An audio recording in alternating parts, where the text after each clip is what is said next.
నమస్తే, నేను ఋషి. బ్రిటన్లో బయటపడ్డ కొత్త రకం కరోనా వైరస్ ప్రపంచాన్ని వణికిస్తోంది. వ్యాక్సిన్ వచ్చిందని కాస్త రిలాక్స్ అయ్యే సమయంలో కరోనా కొత్త స్ట్రెయిన్ బ్రిటన్లో బీభత్సం సృష్టిస్తోంది.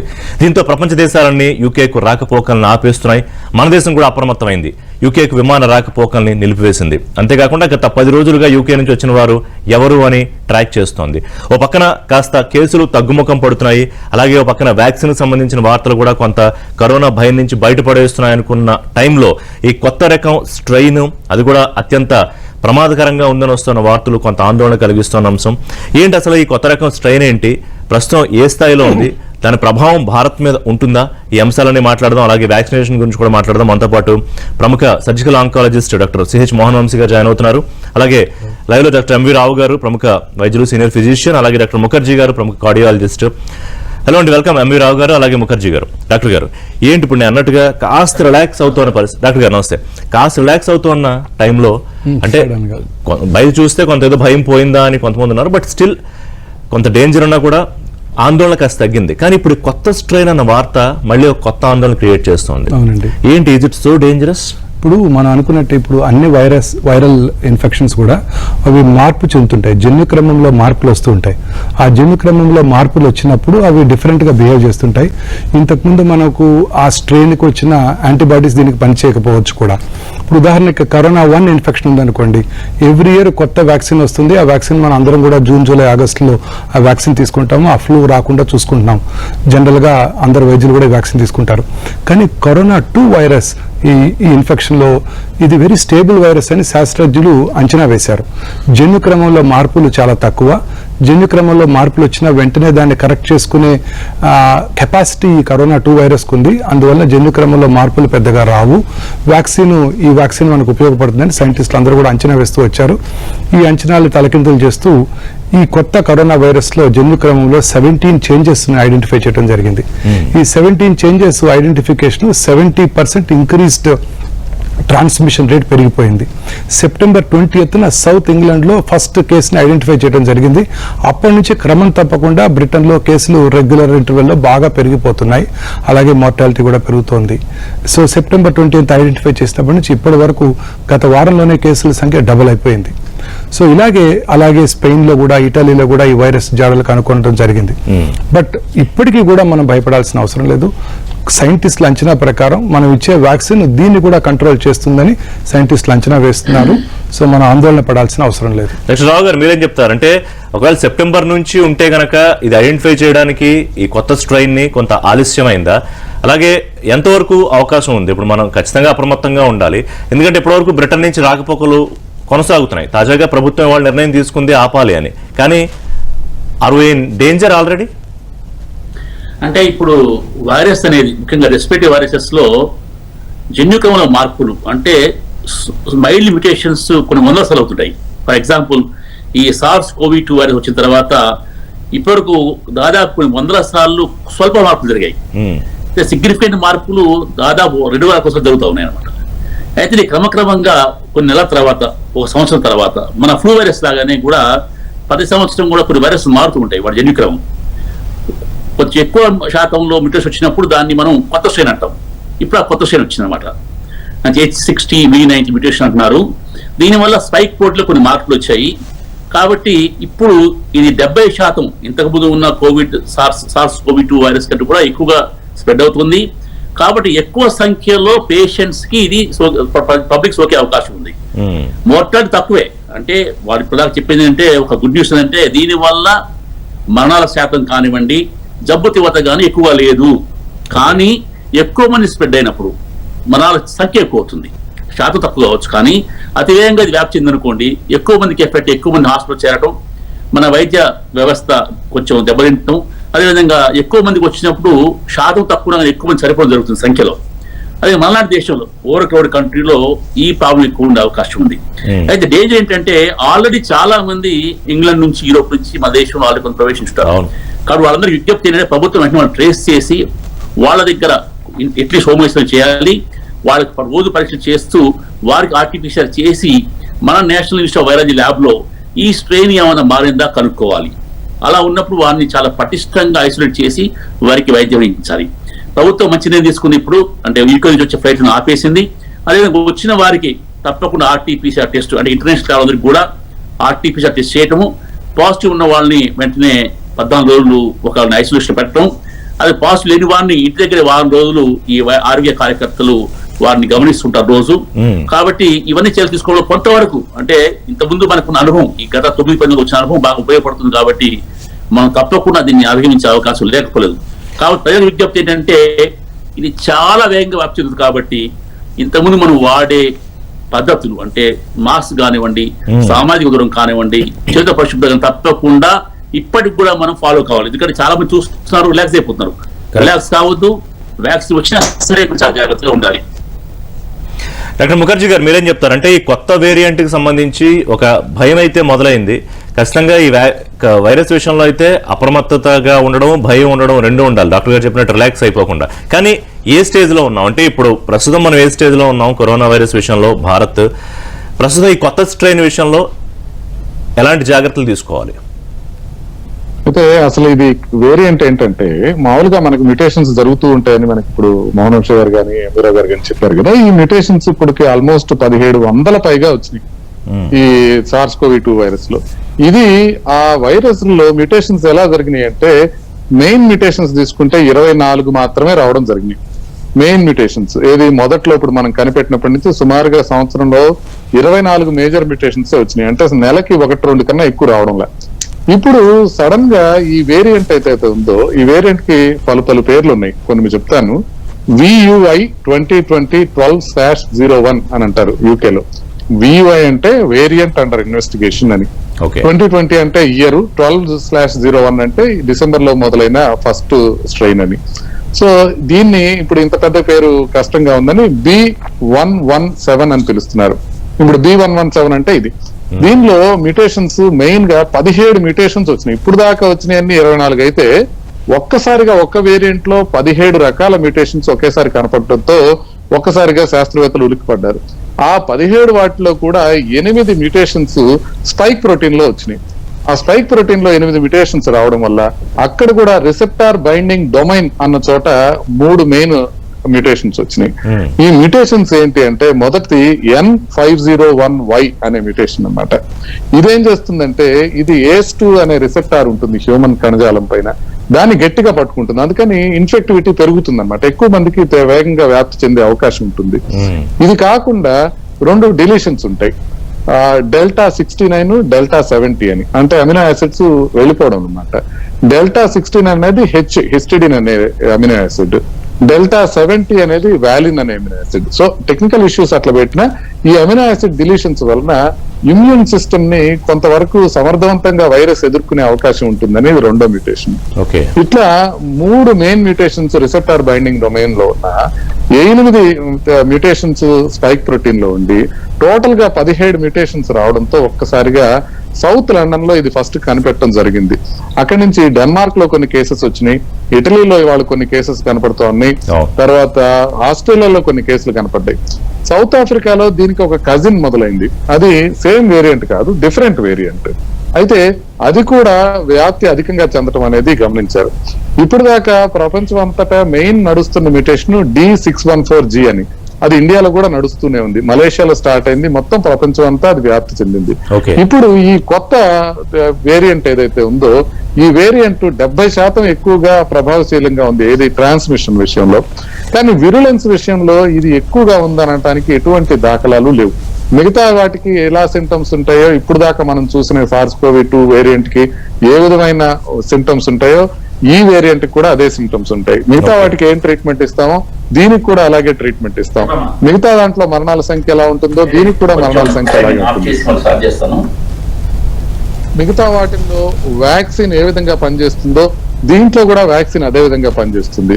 కాబట్టి మనం ఆందోళన చెందాల్సిన అవసరం లేదు, కానీ జాగ్రత్తగా ఉండాల్సిన అవసరం ఉంది. ఎందుకు జాగ్రత్తగా ఉండాలి అని అంటే, ఈ వ్యాక్సిన్ ఎప్పుడైతే మ్యూటేషన్ జరుగుతుందో, ఎందుకు మ్యూటేషన్ జరుగుతుంది అంటే, వైరస్ వేగంగా ఒకదాని నుంచి 1, 2, 2 నుంచి 4 అలా డివైడ్ అవుతూనే ఉంటుంది వైరస్. అలా ఎక్కువగా డివైడ్ అయినప్పుడు మ్యూటేషన్స్ వస్తూ ఉంటాయి. కాబట్టి ఇది ఎప్పుడైతే ఎక్కువగా స్ప్రెడ్ అయ్యే అవకాశం ఉందో, ఇది ఫర్దర్ మ్యూటేషన్స్ కి దారి తీసే అవకాశం ఉంటుంది. వాటిల్లో కొన్ని ఎక్కువ డేంజర్ కావచ్చు, వాటిల్లో కొన్ని వ్యాక్సిన్ కి రెస్పాండ్ కాకపోవచ్చు. కాబట్టి ఈ వైరస్ స్ట్రెయిన్ ని ట్రాన్స్మిషన్ ని బ్రేక్ చేయటం అనేది అత్యంత అవసరం అని చెప్పి ప్రపంచ దేశాలన్నీ గుర్తించినాయి. దాంట్లో భాగంగానే యూకే నుంచి మనం ఫ్లైట్స్ క్యాన్సిల్ చేయడం ఇలాంటివి జరుగుతా ఉన్నాయి. అవును. అన్ని దేశాలు కూడా దీనికి అప్రమత్తంగానే ఉన్నారు. నేషనల్ ఇన్స్టిట్యూట్ ఆఫ్ వైరాలజీ వాళ్ళు కూడా ఇప్పుడు దాకా పరిశోధన చేసి ప్రస్తుతం దాకా అలాంటి వేరియంట్ ఏది మనకి ఇండియాలో రాకపోయినా కూడా ఇప్పుడు మనం చాలా జాగ్రత్తగా ఉండాలి అనే విషయాన్ని అందరూ యాక్సెప్ట్ చేస్తున్నారు. ఎమిరో గారు చెప్పిన వాటితో పాటుగా ఇంకొకటి ఏంటంటే బయట నుంచి వచ్చిన వాళ్ళకి కాంటాక్ట్ ట్రేసింగ్ కూడా మనకి ఇంపార్టెంట్ గా తీసుకోవాలి. Exactly. ఇప్పుడు వాళ్ళని మానిటర్ చేయడమే కాకుండా వాళ్ళ దగ్గర నుంచి ఎవరికి స్ప్రెడ్ అయింది. ఇప్పుడు R0 అనే వాల్యూ ఒకటి చెప్తుంటాం కదా మనం ఫస్ట్ నుంచి, అవును. అంటే వైరస్ ఒకరికి వచ్చిన తర్వాత ఎంత మందికి సోకే అవకాశం ఉందని. ఇప్పుడు వచ్చిన కొత్త మ్యూటేషన్స్ ప్రకారం R0 అమాంతం 0.4% పెరిగిపోయే అవకాశం ఉంటుంది. అంటే ఇప్పుడు దాకా R0 1 ఉంటే ఇప్పుడు 1.4కి వెళ్ళిపోయే అవకాశం ఉంటుంది. అందుకనే వేగంగా వ్యాప్తి చెందే అవకాశం ఉంటుంది. ఇండియా లాంటి దేశంలో కనుక వేగంగా వ్యాప్తి చెందిందంటే ఎక్కువ హాస్పిటల్ అడ్మిషన్స్ కానివ్వండి అలాంటి అవసరం పడే అవకాశం ఉంటుంది. డాక్టర్ మోహన్ వంశీ గారు, వ్యాక్సినైజేషన్ సంబంధించి ఇప్పుడు కొంత ఒక రిలీఫ్ అంటే జనవరిలో వస్తుందా, ఫిబ్రవరిలో వస్తుందా, లేకపోతే జూలై నాటి పూర్తిగా అందుబాటులోకి వస్తుందని. So luckily we have you in our show. మీరు ఆల్రెడీ వ్యాక్సిన్ తీసుకున్న ఒక వాలంటీర్గా, వైద్యులుగా ఉన్నారు. సో ఇప్పుడు ఈ కొత్త వేరియంట్కి ఆల్రెడీ వ్యాక్సినేషన్కి సిద్ధంగా ఉన్నాయి కంపెనీలు, రేపో ఎల్లుండో రిలీజ్ అయ్యే పరిస్థితికి ఏమైనా సంబంధం ఉంటుందా? మళ్ళీ దీని మీద ఏమైనా రీసెర్చ్ చేయాల్సిన అవసరం ఉంటుందా? అదే సైంటిస్టులు వేస్తున్న అంచనా ప్రకారం ఈ వేరియంట్స్ కూడా ఈ వ్యాక్సిన్ పరిధిలోకే వస్తాయి. ఈ వ్యాక్సిన్ ఈ కొత్త వేరియంట్ కూడా డెఫినెట్ గా ప్రభావవంతంగా పనిచేస్తుందని సైంటిస్టులు చెప్తున్నారు. సో మన ఆందోళన చెందాల్సిన అవసరం లేదు. ఓన్లీ థింగ్ ఏంటంటే ఈ వ్యాక్సిన్ తొందరగా మన భారతదేశంలో ఇంట్రడ్యూస్ చేయాల్సి ఉంటుంది. ఇప్పుడు మన భారతదేశంలో క్లినికల్ ట్రయల్స్ జరగనప్పటికీ కోవిషీల్డ్ వ్యాక్సిన్ ప్రపంచంలో ఇతర దేశాల్లో అందుబాటులోకి వచ్చింది. అలాగే ఫైజర్ కంపెనీ వ్యాక్సిన్ కూడా, మోడర్నా కంపెనీ వ్యాక్సిన్ కూడా ప్రపంచం అంతా అందుబాటులోకి వచ్చింది. భారతదేశంలో ఇంకా కూడా ఇది అందుబాటులోకి రాకపోవడం దురదృష్టకరం. ప్రభుత్వం ఇమీడియట్ గా చర్యలు తీసుకుని ఆ వ్యాక్సిన్స్ కూడా భారతదేశంలో అందుబాటులోకి తీసుకురావాల్సిన అవసరం ఉంది.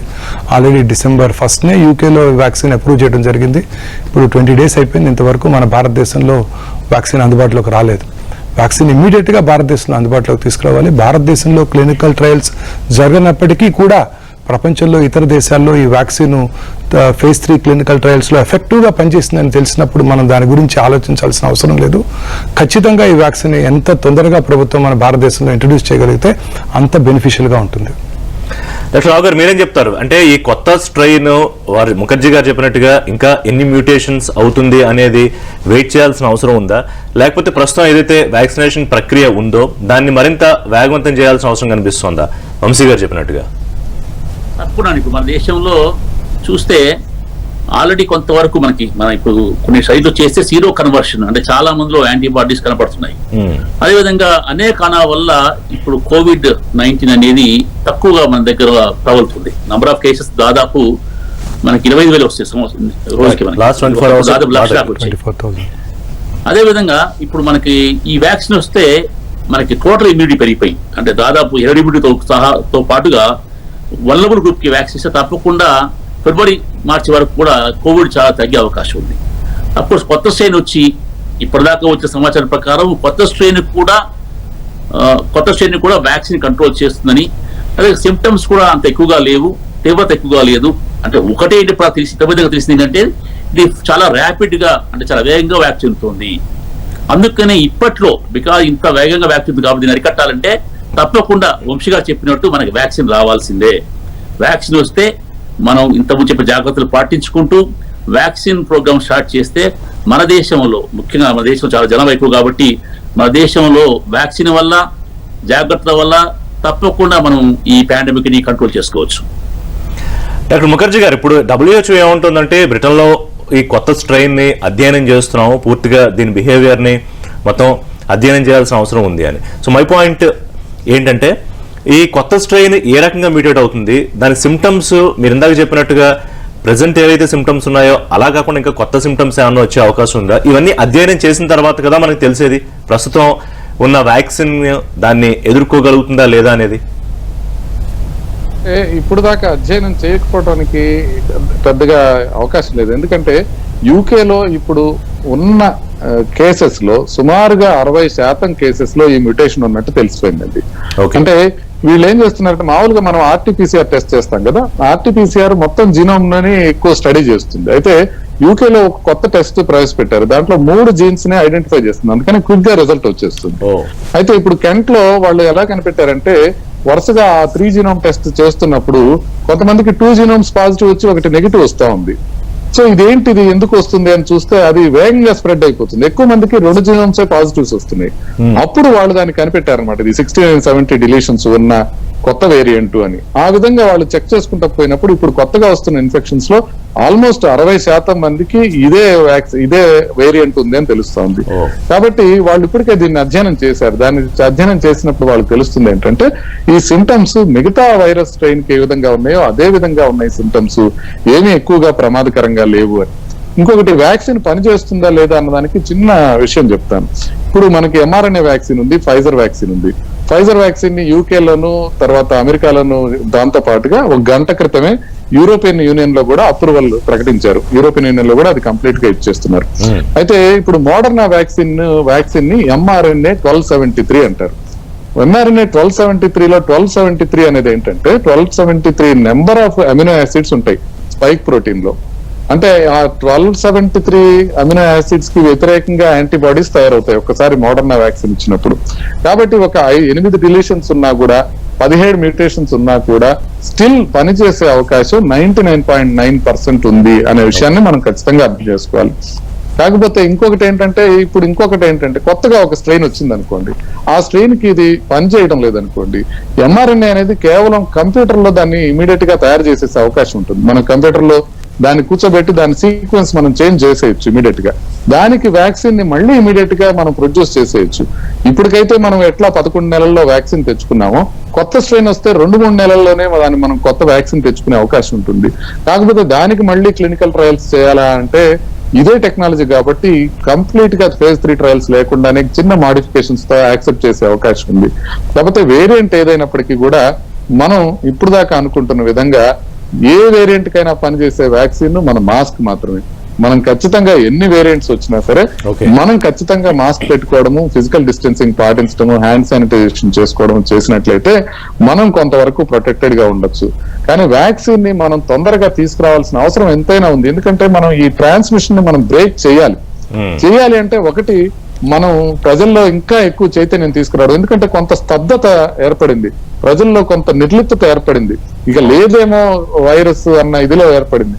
అంటే నిన్న సండేలో కూడా సుమారుగా 25,000 కేసెస్ ఎక్కువైనాయి. అంటే డాక్టర్ ముఖర్జీ గారు, దానికి రీజన్ అంటే వైరస్ నిజంగానే తగ్గుముఖం పట్టిందా, మార్టాలిటీ రేటు తగ్గడం వల్ల, లేకపోతే కేసుల సంఖ్య తగ్గడం వల్ల, నిజంగా ఒకప్పుడు చాలా భయపడిపోయి ఇళ్లలోంచి బయటికి రాని పరిస్థితి నుంచి ఇవాళ అంతా జస్ట్ నార్మల్ గా ఉన్న సిచ్యుయేషన్, అంటే ఎట్లా అర్థం చేసుకోవాలి దీన్ని?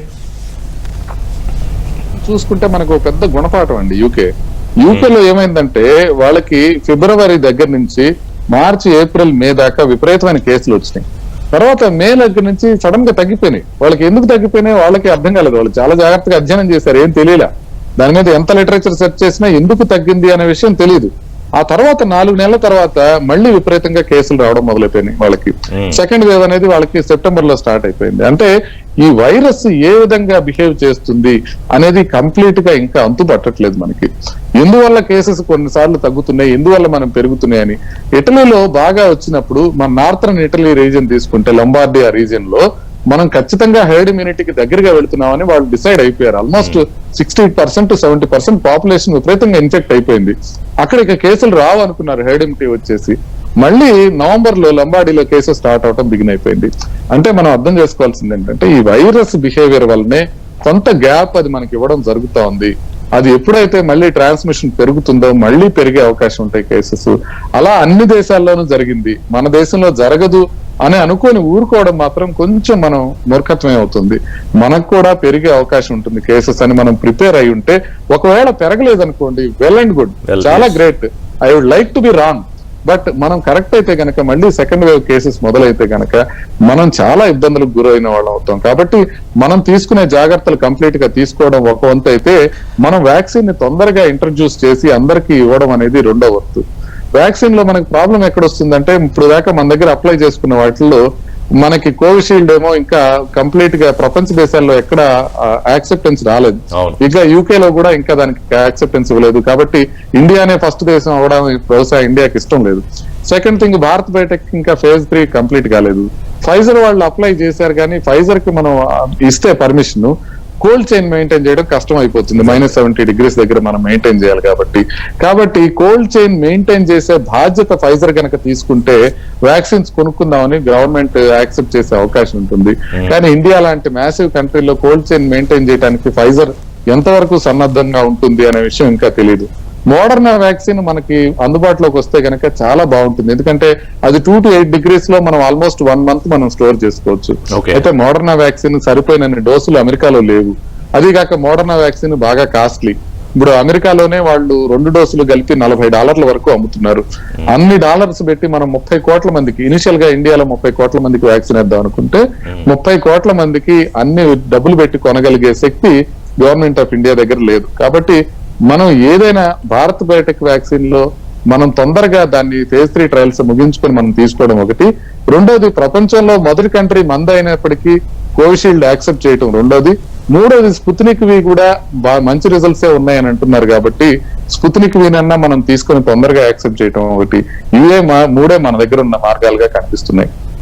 మోహన్సి గారు, ఆల్రెడీ మీరు వ్యాక్సిన్ వాలంటీర్గా తీసుకుని ఉన్నారు కాబట్టి దీనికి సంబంధించి కొంత కన్ఫ్యూజన్ ఏంటంటే వ్యాక్సిన్ తీసుకున్న తర్వాత సైడ్ ఎఫెక్ట్స్ గురించి ఫైజర్ విషయంలో వచ్చిన వార్తలు తీసుకున్నా.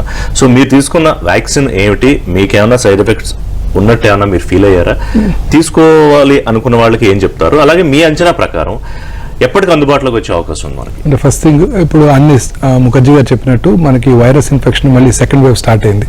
సెకండ్ వేవ్ స్టార్ట్ అవడానికి ఆబ్వియస్ రీజన్స్ ఉన్నాయి. ఉదాహరణకి భారతదేశంలో కేరళలో కేసులు క్రమంగా తగ్గిపోయి సడన్ గా ఓనం సెలబ్రేషన్స్ తర్వాత వేలలో కేసులు డయాగ్నోస్ చేయబడుతున్నాయి. ఇవాళ కూడా 6,000 కేసెస్. ఢిల్లీలో కూడా దసరా దీపావళి సెలబ్రేషన్స్ తర్వాతనే కరోనా కేసెస్ ర్యాపిడ్ గా పెరిగిపోతున్నాయి. ప్రపంచ దేశాల్లో కూడా, యూరోప్ లో కూడా సమ్మర్ వెకేషన్ తర్వాత లాక్స్ ఆఫ్ పీపుల్ ఈ బీచెస్ కి వెళ్ళిపోయి సరైన భౌతిక దూరం పాటించకుండా ఉండటంతోనే బ్రిటన్ లో కేసులు పెరిగిపోయాయి. ఎప్పుడైనా భారతదేశం రియలైజ్ అయ్యి ఇప్పుడు ఈ festivities, Christmas celebrations, new year celebrations, Sankranti celebrations ఖచ్చితంగా కూడా వీటిని మనం రిస్ట్రిక్ట్ చేయాల్సి ఉంటుంది.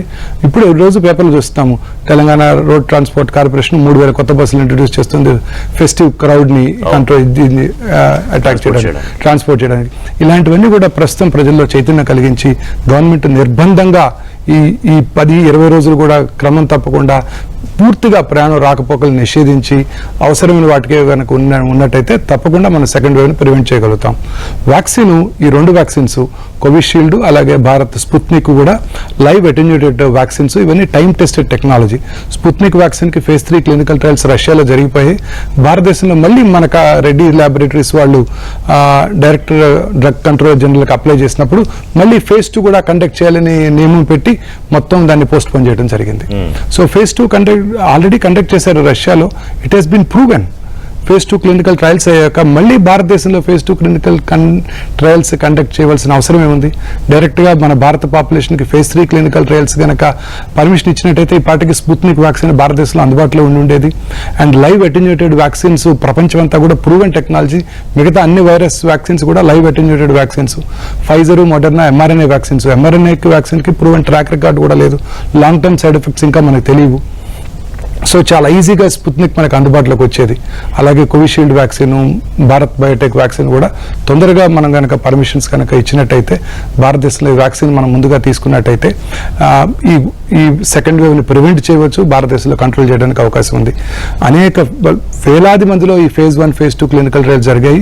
phase 3 క్లినికల్ ట్రయల్స్ భారతదేశంలో భారత్ బయోటెక్ వాళ్ళు more than 26,000 పీపుల్ ఈ వ్యాక్సిన్ ట్రయల్ కండక్ట్ చేయడం జరిగింది. నేను కూడా వాలంటీర్ గా ఈ వ్యాక్సిన్ తీసుకోవడం జరిగింది. 2 డోసెస్ ఆఫ్ వ్యాక్సిన్ తీసుకున్నాను. ఎటువంటి సైడ్ ఎఫెక్ట్స్ కూడా నాకు రాలేదు. సో ప్రాబబ్లీ మన ప్రపంచమంతా చూసినట్టయితే ఎక్కడ కూడా మైనర్ ఎలర్జిక్ రియాక్షన్స్ తప్ప మేజర్ సైడ్ ఎఫెక్ట్స్ ఏమి వ్యాక్సిన్స్ కనబడలేదు. వ్యాక్సిన్స్ ఆర్ ప్రూవెన్ అండి. అన్ని రకాల వ్యాక్సిన్స్ మనం అందుబాటులోకి వచ్చాయి. ఈ కరోనా 1 వ్యాక్సిన్ మనం రెగ్యులర్ గా ఎవ్రీ ఇయర్ తీసుకుంటూనే ఉన్నాము. సో అదే టెక్నాలజీలో వ్యాక్సిన్ డెవలప్ చేసినప్పుడు దీనికి పెద్దగా ఆందోళన చెందకుండా భారత ప్రభుత్వం కూడా ఇమీడియట్ గా దీనికి స్పందించి ఇమీడియట్ గా వ్యాక్సిన్ భారతదేశంలో ఇమీడియట్ గా అందుబాటులోకి తీసుకురావాల్సిన అవసరం ఉంది. డాక్టర్ రావు గారు, మీరేం చెప్తారంటే ఇప్పుడు బ్రిటన్ లాంటి దేశాలు తమ చట్టాల్లో కొంత సవరణలు చేసుకున్నాయి వ్యాక్సినేషన్ ప్రక్రియ త్వరగా జరగడానికి. మన దగ్గర ఆ సవరణలు జరగలేదు, ఇంకా డేటా కోసమనో లేకపోతే క్లినికల్ ట్రయల్స్ కోసమనో మనం వెయిట్ చేస్తూ ఉన్నాం. సో వాటిని సవరించుకుని ఇమీడియట్గా యుద్ధ ప్రాతిపదికన వ్యాక్సిన్లు విపణిలోకి తీసుకురావాల్సిన అవసరం కనిపిస్తోందా? లేదా కొంతమంది వాదిస్తున్నట్టు, కొంతమంది ఫార్మసిస్టులు చెప్తున్నట్టు అసలు 11 నెలలకి ఏడాదికి వ్యాక్సిన్ రావడం ఏంటి, దీనివల్ల రాను లాంగ్ టర్మ్లో ఎఫెక్ట్స్ ఉంటాయి అనే అంశం మీద ఎక్కువగా ఆలోచించాల్సిన అవసరం ఉందా? అంటే దాదాపు 10-11 నెలల్లో వ్యాక్సిన్ వచ్చిందంటే మన రీసెర్చ్ రంగాన్ని చాలా అభినందించాల్సి. ఎందుకంటే ఇంతవరకు వచ్చిన వ్యాక్సిన్స్ లో చాలా ర్యాపిడ్ గా, చాలా వేగంగా వచ్చిన వ్యాక్సిన్ బంప్స్ వ్యాక్సిన్. దానికి 4 ఏళ్ళు పట్టింది. అంతకుముందు చాలా వ్యాక్సిన్ దశాబ్ద కాలం పట్టింది, అక్కడ ఎక్కువ పట్టేది. అటువంటిది సంవత్సరం లోపే వ్యాక్సిన్ వచ్చిందంటే ఇప్పుడు వైద్య రంగంలో కానివ్వండి, ఇతర శాస్త్ర రంగంలో వచ్చే అభివృద్ధిగా మనం పేర్కొనాలి, దాన్ని మనం అభినందించాలి. ఇప్పుడు బాగా డెవలపింగ్ కంట్రీస్, నార్త్ అమెరికా కావచ్చు, యుఎస్ కావచ్చు, యూరోప్ లో యూకే కావచ్చు, వ్యాక్సిన్ వాడుతున్నారంటే వాళ్ళు మనకంటే తెలివి తక్కువలేం కాదు. అక్కడ సైడ్ ఎఫెక్ట్స్ వస్తే లా సూట్స్ కానివ్వండి, లీగల్ ప్రాబ్లమ్స్ చాలా కఠినంగా ఉంటాయి. అటువంటి అక్కడ వ్యాక్సిన్ వాడినప్పుడు మన దగ్గర వ్యాక్సిన్ ఇంకా తీసుకురావడం కొంచెం శోచనీయం. ఎందుకంటే మన దగ్గర కూడా ఎమర్జెన్సీ ఆపరేషన్ అది మన దగ్గర లేదు ఇంతవరకు. అమెరికాలో కానీ ఇతర కంట్రీస్ లో ఏదైనా విపత్తుల పరిస్థితులు వచ్చినప్పుడు ఎమర్జెన్సీ తగ్గించడం ఒక చట్టం ఉంది, మన దగ్గర ఆ చట్టం ఇంకా లేదు.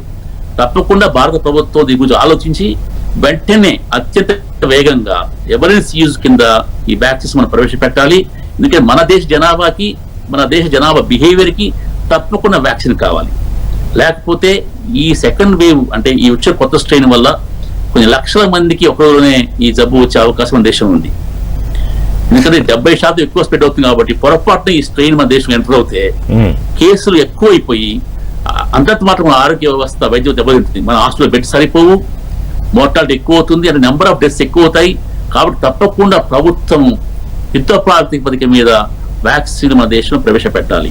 ఎందుకంటే మనకి వ్యాక్సిన్ ఇచ్చే మెకానిజం చాలా బాగుంది. మన దేశంలో చిన్నపిల్లలకి ఇచ్చే vaccine, so called university immunisation programme కింద ఇచ్చే వ్యాక్సిన్ చాలా సమర్థవంతంగా ఇస్తుంటాం. కాబట్టి ఒక్కసారి వ్యాక్సిన్ తీసుకొస్తే మన దగ్గర వ్యాక్సిన్ సరఫరా చేయటము, ఇవ్వడం చాలా తేలిక. కాబట్టి ప్రభుత్వం ఏమాత్రం మీనమేష లెక్కించకుండా వ్యాక్సిన్ వెంటనే ప్రవేశపెడితేనే మన ప్రజలకు చాలా ఉపయోగపడుతుంది. కేంద్ర ఆరోగ్య శాఖ మంత్రి హర్షవర్ధన్ చేసిన ప్రకటన ఒకసారి చదువుతున్నానండి. టీకా సామర్థ్యం, భద్రతకి ప్రభుత్వం తొలి ప్రాధాన్యం ఇస్తోంది. జనవరిలో దేశవ్యాప్తంగా కరోనా వ్యాక్సినేషన్ కార్యక్రమం ప్రారంభమయ్యే అవకాశం ఉందన్నారు ఆయన. భారత్ లో అత్యవసర వినియోగం కోసం దరఖాస్తు చేసుకున్న టీకాలకు సంబంధిత విభాగాలు క్షుణ్ణంగా సమీక్షిస్తున్నాయని తెలిపారు. కరోనా వ్యాక్సిన్ పరిశోధన తయారీ విషయంలో భారత్ మిగతా దేశాలతో పోలిస్తే ఏమాత్రం తక్కువ కాదు అని ఆయన ఒక కాన్ఫిడెన్స్ వ్యక్తం చేశారు. సో హోప్ఫుల్లీ జనవరి నుంచి ప్రారంభమవుతుందని అనుకోవచ్చా వ్యాక్సినేషన్ ప్రక్రియ? మంత్రి గారు మాటలను బట్టి చూసుకుంటే కూడా కోవిషీల్డ్ వ్యాక్సిన్ ఇందాక ముఖర్జీ గారు చెప్పినట్టు కోవిషీల్డ్ వ్యాక్సిన్ కి ఇంకా ఫేజ్ 3 క్లినికల్ ట్రయల్స్ పూర్తిగా మెచ్యూర్ అవ్వలేదు. భారతదేశంలో కూడా ఆ వ్యాక్సిన్ పూణేలోని ససూన్ హాస్పిటల్లో కొన్ని వందల మంది పేషెంట్స్ తప్ప మిగతా భారతదేశంలో మిగతా భాగాల్లో ఎక్కడ కూడా ఫేజ్ 3 క్లినికల్ ట్రయల్స్ జరపలేదు. స్పుత్నిక్ వ్యాక్సిన్ దురదృష్టవశాత్తు DCGA దీనివల్ల ఇంకా ఫేజ్ 2 క్లినికల్ ట్రయల్స్ కే పరిమితమై ఉంది. ఒక్క కోవాక్సిన్ మాత్రమే more than about already 16,000 people recruit చేసుకోవడం జరిగింది. ప్రాబ్లీ అనదర్ 1 వీక్ లో 26,000 పీపుల్ రిక్రూట్ చేసుకోవడం జరుగుతుంది. ఈ డేటా మనకి సెకండ్ డోస్ అయిపోయిన 14 డేస్ కి మనకి డేటా వచ్చేస్తుంది. వాళ్ళ అంచనా ప్రకారం సెకండ్ డోస్ 28 రోజుల తర్వాత ఇవ్వడం జరుగుతుంది. దాని తర్వాత 14 డేస్ కి మన ఇమ్యూనిటీ యాంటీబాడీస్ ని మనం చెక్ చేసుకోవడం జరుగుతుంది. Probably by January 1st week ఇది రెడీ అయిపోవచ్చు. ఈ డేటా రెడీ అయిపోతే భారతదేశంలో ఎమర్జెన్సీ అప్రూవల్ కి కోవాక్సిన్ కి పర్మిషన్స్ రావడానికి అవకాశాలు ఉంటాయి. ఏదేమైనా మన ఎంవీ రావు గారు, ముఖర్జీ గారు చెప్పినట్టు ఈ వ్యాక్సిన్ యుద్ధ ప్రాతిపదికన భారతదేశంలో ప్రజలందరికీ అవసరమైతే చట్టంలో కొన్ని సవరణలు చేసి ప్రజలందరికీ అందుబాటులోకి తీసుకురావాల్సిన అవసరం ఎంతైనా ఉంది. ఇవన్నీ కూడా proven technology, live attenuated viral vaccines, both Sputnik అలాగే కోవిషీల్డ్ కూడా ఇవి కనుక తీసుకొచ్చినట్టయితే ఎక్స్పెన్సివ్ గా ఉన్నప్పటికీ కూడా మోడర్నా వ్యాక్సిన్ అందుబాటులోకి తీసుకురావాల్సి ఉంటుంది. ఎక్స్పెన్సివ్ గా ఉంటే ప్రజలందరికీ భారతదేశంలో గవర్నమెంట్ అందుబాటులోకి తీసుకురాకపోయినా ప్రజలే వాటిని కొనుక్కొని వాడుకోవడం జరుగుతుంటుంది. ఇప్పుడు ఉదాహరణకి అన్ని రకాల కార్లు అందుబాటులో ఉన్నాయి. మెర్సిడీస్ బెంజ్ కారు ఉంది, మారుతి కారు ఉంది. చాయిస్ ఉంటే భరించగలిగే వాళ్ళు తీసుకుంటారు. Rich people Mercedes Benz car కొనుక్కున్నట్టు వ్యాక్సిన్ కూడా కొనుక్కుంటారు. డాక్టర్ ముఖర్జీ గారు, ఫైనల్ గా ఏం చెప్తారు? ఇప్పుడు బ్రిటన్ లో ఏదైతే కొత్త స్ట్రెయిన్ ఉందో అది ఇప్పటికైతే భారతదేశంలో ఇప్పటివరకు ప్రవేశించలేదు అని ఖచ్చితంగా మనం చెప్పుకోవచ్చా? పాయింట్ నెంబర్ 2, వ్యాక్సిన్ల గురించి మీ అంచనా ఏంటి? ఎప్పుడు మనకి అందుబాటులోకి రావచ్చు అనే దానికి సంబంధించి అంటే ఇప్పుడు దాకా మనకి ఓన్లీ ఒక్క రీసెర్చ్ ల్యాబే ఉందండి మన ఇండియా మొత్తానికి కూడా. పూణేలో ఉన్న national institute of virology lab ఒక్కటే. వాళ్లే పాపం విపరీతంగా సీక్వెన్స్ చేయడం జరుగుతుంది. మనం ఎక్కువ సీక్వెన్స్ చేస్తే గానీ మన దగ్గర ఆ వేరియంట్ ఉందా లేదా అనేది తెలియదు. వాళ్ళు పాపం కష్టపడుతున్నారు కానీ వాళ్ళ కెపాసిటీ సరిపోవడం లేదు. సో అంటే బ్రిటన్ లో ఉన్న స్ట్రెయిన్ మన దగ్గర ఉండి ఉండవచ్చా ఇప్పటికే? ఇప్పుడు దాకా అయితే ఐడెంటిఫై కాలేదు. లేదు అని గట్టిగా చెప్పడానికి మనం ఇన్ని వేల మంది రోజు ఇప్పుడు మన దగ్గర ఎన్ని కోటి ఇన్ఫెక్షన్స్ ఉన్నాయి. ఆ కోటి మందిలో ఎంత మందికి మనం జన్యుపరమైన టెస్టులు చేస్తాం? కాబట్టి కంప్లీట్ గా లేదు అని మనం చెప్పలేం. కానీ బట్ ప్రస్తుతానికైతే ఇప్పుడు ఆ లెవెల్లో స్ప్రెడ్ అవడం అయితే మనకు కనపట్లేదు. ఎందుకంటే యూకేలో విపరీతంగా నిన్న ఒక్కరోజే 30,000 కేసెస్ వచ్చినాయి యూకేలో. మనకి 26,000 కేసెస్ వస్తే 30,000 కేసెస్ యూకేలో వచ్చినాయి. యూకే జనాభా ఎంత 6.6 కోట్లు. మనం 130 కోట్ల మందిలో మనకి తక్కువ స్ప్రెడ్ ఉంది. కాబట్టి మన దగ్గర ఆ వేరియంట్ ఉండకపోయే అవకాశమే ఎక్కువ ఉంది. మనం ఖచ్చితంగా చెప్పలేము. కాకపోతే వ్యాక్సిన్ విషయానికి మీరు వచ్చినట్లయితే వ్యాక్సిన్ విషయంలో మనకి ఇదే ప్రాబ్లం ఉంది. మనకి అప్లై చేసుకుంది ఫైజర్ వాళ్ళే అప్లై చేసుకున్నారు. వాళ్ళది అప్రూవల్ ఇవ్వచ్చు మనం తొందరగా. కాకపోతే ప్రైసింగ్ ఒకటి, కోల్డ్ చైన్ మెయింటెనెన్స్ ఒకటి ఇంపార్టెంట్. మోడర్నా వ్యాక్సిన్ వాళ్ళు మన దగ్గర అప్లై చేసుకోలేదు ఎమర్జెన్సీ యూజ్ ఆథరైజేషన్ కి. మనం వాళ్ళని నెగోషియేట్ చేసినా కూడా వాళ్ళు మనకి డోసెస్ ఇవ్వగలిగిన కెపాసిటీ వాళ్ళకి లేదు. కాబట్టి ఇక్కడ చాలా ఇంపార్టెంట్ విషయం ఒకటి ఏముందంటే ఈ ఎంఆర్ఎన్ఏ టెక్నాలజీ అనేది వాళ్ళు బదలాయించడానికి రెడీగా లేరు. ఫైజర్ కానివ్వండి, వీళ్ళు కానివ్వండి, మోడర్నా వాళ్ళు కానీ. కానీ బదలాయించాల్సిన అవసరం చాలా ఉంది. అది యునైటెడ్ నేషన్స్ లోను మిగతా చోట్ల WHO లోను ఇండియా ప్రధానంగా వాదించాల్సిన అవసరం ఉంది. ఎందుకనంటే వాళ్ళు గనక ఎంఆర్ఎన్ఏ టెక్నాలజీ మనకి ట్రాన్స్ఫర్ చేసి ఇండియా లాంటి పెద్ద కంట్రీస్ కి అది మొత్తాన్ని వ్యాక్సినేట్ చేసేటట్టు కనుక చేయకపోతే ఇలాంటి కొత్త వేరియంట్స్ పుట్టి ఇవి మళ్ళీ ఈ దేశాల నుంచి మళ్ళీ వాటికి వెళ్లే అవకాశం ఉంటుంది. కాబట్టి వాళ్ళ స్వార్థంతో అయినా వాళ్ళు కంప్లీట్ గా టెక్నాలజీ ట్రాన్స్ఫర్ చేసి మన దగ్గర అది అందుబాటులో చూడాల్సిన అవసరం ఉంది. ఇప్పుడు ఎట్లుందంటే అందరం బాగుంటేనే మనం బాగుండే అవకాశం ఉంటుంది. మన దేశంలో ఒక్కటే మనం వ్యాక్సిన్ చేసుకున్నాము అన్నట్టు ఇంటర్నేషనల్ ట్రావెల్ ని మనం ఎదురికి ఆపలేరు కదా. ఖచ్చితంగా డెవలప్ చెందిన దేశాలు, అండర్ డెవలప్డ్ కంట్రీస్ కి, తర్వాత డెవలపింగ్ నేషన్స్ కి ఖచ్చితంగా హెల్ప్ చేసి అందరికి వ్యాక్సిన్ వచ్చేటట్టు చూడాల్సిన పూచి వాళ్ళకు ఉంది. వాళ్ళ మీద ఉన్న బాధ్యతని మనం వాళ్ళకి రిమైండ్ చేయాల్సిన అవసరం మన మీద ఉంది. కాబట్టి మనకు వచ్చే వ్యాక్సిన్స్ ఇప్పుడు January 1 నుంచి వస్తాయని కానీ, మొన్న కొంతమంది December 25 నుంచి వస్తాయని కానీ చెప్పారు. కానీ ఏది కూడా కంప్లీట్ గా ట్రాన్స్పరెంట్ గా లేదు. ఎవరితో మాట్లాడుతున్నారు అనే విషయం నెగ్వాక్ వాళ్ళు స్పష్టం చేయటం లేదు. మాట్లాడుతున్నట్టు స్పష్టం చేస్తే కనుక మనం దానికి సంబంధించిన కోల్డ్ చైన్ మనం అందుబాటులో పెట్టుకోవచ్చు. ఇప్పుడు మన రాష్ట్ర ప్రభుత్వం రెడీగా ఉంది అంటున్నారు. దేనికి రెడీగా ఉంది? ఒక్కొక్క దానికి ఒక్కొక్క కోల్డ్ చైన్ సిస్టమ్ సపరేట్ గా ఉంటుంది. కాబట్టి దేనికి రెడీగా ఉండాలి? ఉంటే ఇప్పుడు ఆల్రెడీ ఉన్న ఫెసిలిటీస్ తో మనం రెడీగా ఉన్నట్లయితే 2 to 8 degrees లోనే ఉండాల్సిన అవసరం ఉంది. అంటే కోవిషీల్డ్ గానీ, స్పుత్నిక్ వీక్ గానీ, భారత్ బయోటెక్ వ్యాక్సిన్ గానీ రెడీగా ఉంటాం. కానీ ఫైజర్ వ్యాక్సిన్ కి రెడీగా ఉన్నట్లయితే మనకు కనపట్లేదు. ఎందుకంటే మనకి -70 degrees ఉన్న ఫ్రీజర్స్ మనకి ఇంకా అందుబాటులోకి రాలేదు. వాటిని ప్రొక్యూర్ చేస్తున్నామని గవర్నమెంట్ చెప్పడం జరిగింది, సెంట్రల్ గవర్నమెంట్. అయినా అవి ఇంకా క్షేత్రస్థాయి కేంద్ర ప్రభుత్వం అన్నట్టుగా ఎంత ధీమాగా ఉన్నారో అలాగే రాష్ట్రాలు ఎంత సిద్ధంగా ఉన్నాయనేది బహుశా త్వరలోనే తెలియచ్చు. థ్యాంక్ యూ డాక్టర్ ముఖర్జీ గారు, డాక్టర్ మోహన్ వంశీ గారు, అలాగే డాక్టర్ రావు గారు డిబేట్ లో పార్టిసిపేట్ చేసినందుకు. సో ప్రస్తుతానికి డాక్టర్లు చెప్తున్నట్టు అన్నిటికన్నా పెద్ద వ్యాక్సిన్ మాస్క్. దయచేసి మాస్క్, ఫిజికల్ డిస్టెన్స్, శానిటైజేషన్, ఈ 3 మాత్రం ఖచ్చితంగా అందరూ పాటించి తీరాల్సిందే, వ్యాక్సిన్ వచ్చినా సరే అనేది ప్రముఖ వైద్యులు చెబుతారు అనమాట. ఇది కొత్త స్ట్రెయిన్కి సంబంధించి ప్రత్యేకమైన చర్చ. భయం, ఆందోళన అక్కర్లేదు, కానీ అప్రమత్తంగా మాత్రం ఉండి తీరాల్సిందే. Thanks for watching. మరిన్ని అప్డేట్స్ కోసం చూస్తూనే ఉండండి NTV.